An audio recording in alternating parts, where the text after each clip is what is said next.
অন্যদিকে নাহিদ রয়েছে গোলরক্ষক নলতাশরী ফুটবল একাডেমি। দেখে শুনে নিচ্ছেন।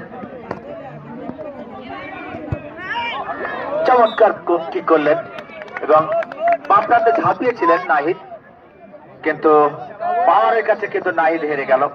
কিন্তু টার্গেটটা ছিল, ঝাঁপানোটা ঠিক ছিল, অর্থাৎ যে জাম দিয়েছিল সেটাও কিন্তু ঠিক ছিল, কিন্তু পাওয়ারের কাছে হেরে গেল। এই মুহূর্তে খেলার ফলাফল একটি কিক থেকে একটি গোল আদায় করেছে ওই সুশীল গাঁথি নবজাগরণের সংঘ।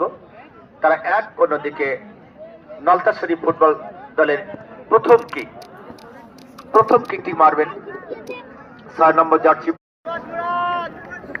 ইমরুজ। অন্যদিকে রয়েছে মুরাদ, ছোটখাটো খেলোয়াড় গোলরক্ষক।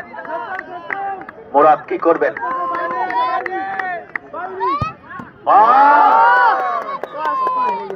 ইমরুজ কিন্তু একটা বুদ্ধিমত্তার কাজ করলেন।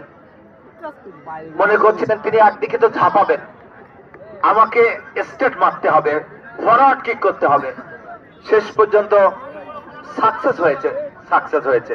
এই মুহূর্তে খেলার ফলাফল উভয় দল এক, নবজাগরণ সংঘ সুশীল গাঁথি এক, অন্যদিকে রয়েছে নবজাগরণ সংঘ এক। দ্বিতীয় কিক তাদের 12 নম্বর জার্সি পরিত খেলোয়াড়।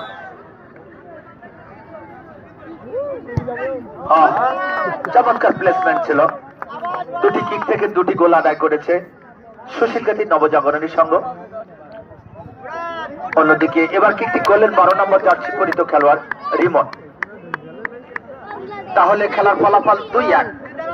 এবার কিন্তু দ্বিতীয় কিক নেবেন ওই নলতাশরী ফুটবল একাডেমি ফুটবল দলের রাজেশ।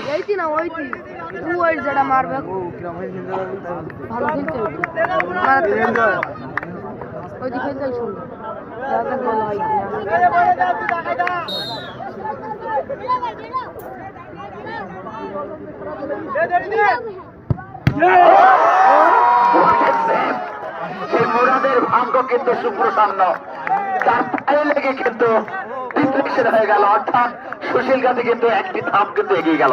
আসলে সিরাজুল ভাই, আপনি নিশ্চয়ই খেয়াল করেছেন এই যে মুরাদ গোলকিপার, তিনি কিন্তু বলটা হাত দিয়ে ধরার জন্য কিন্তু ঝাঁপিয়ে পড়েনি, তিনি কিন্তু তার বডিটাকে সম্পূর্ণ মাটি থেকে বিলিয়ে দিয়েছেন, অর্থাৎ শুয়ে দিয়েছেন, যার পরিপ্রেক্ষিতে বলটা এক জায়গায় নয় এক জায়গায় তো পাবেই, বিধায় তার পায়ে কিন্তু বলটা ব্লকিং হয়ে গেল।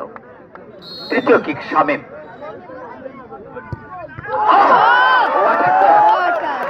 দুর্দান্ত সেভ করলেন নাহিদ।